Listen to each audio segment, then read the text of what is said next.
اب تیسرا حصہ ہے سورت کا. اب حضور کی بعثت کس لیے ہوئی؟ هو الذی ارسل رسولہ بالہدی ودین الحق لیظہرہ علی الدین کلہ. یہ خاص آیت میں آپ کو بتا چکا ہوں کہ انبیاء کی بعثت، رسولوں کی بعثت کے لیے بشیر، نذیر اور مذکر، مربی، معلم، یہ سارے الفاظ، شاہد، یہ سب مشترک ہیں. یہ صرف محمد رسول اللہ کے لیے ہے اور 3 دفعہ ہے. وہی ہے اللہ جس نے بھیجا اپنے رسول کو صلی اللہ علیہ وسلم، الہدا، کامل ہدایت نامہ جو ان پر کامل ہو گیا، اور دین حق، وہ میزان جو دی گئی تھی تمام انبیاء کو، وہ میزان اب کامل ہو کر دین حق، سچا، مکمل، عادلانہ، مبنی بر عدل و قسط نظام زندگی ہے جو بن گیا. کس لیے بھیجا ہے؟ لیظہرہ، سے غالب کریں. یہ نہیں وہ پامال رہے اور 30 لاکھ لوگ حج کرتے رہے، بس اللہ خیر صلی اللہ. رہ گئی رسم اذاں روح بلالی نہ رہی، فلسفہ رہ گیا تلقین غزالی نہ رہی.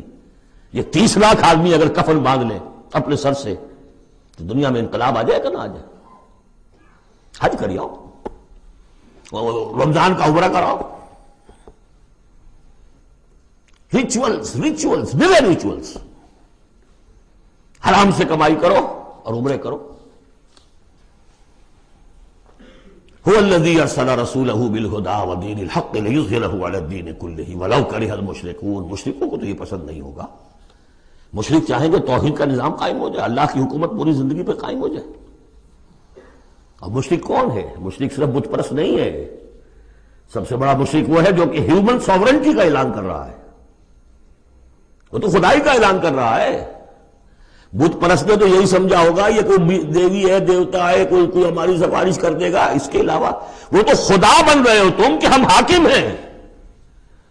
یہ دعوت تو نمرودیت کا دعویٰ ہے، یہ دعوت تو فرعونیت کا دعویٰ ہے. حاکم ہم ہیں. الیس لی ملک مصر وہذہ الانہار تجری من تحتی.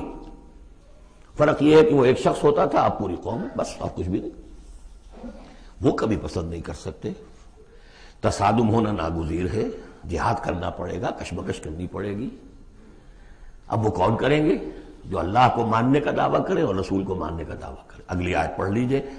یا ایھا الذین آمنوا هل ادلکم علی تجارۃ تنجیکم من عذاب الیم.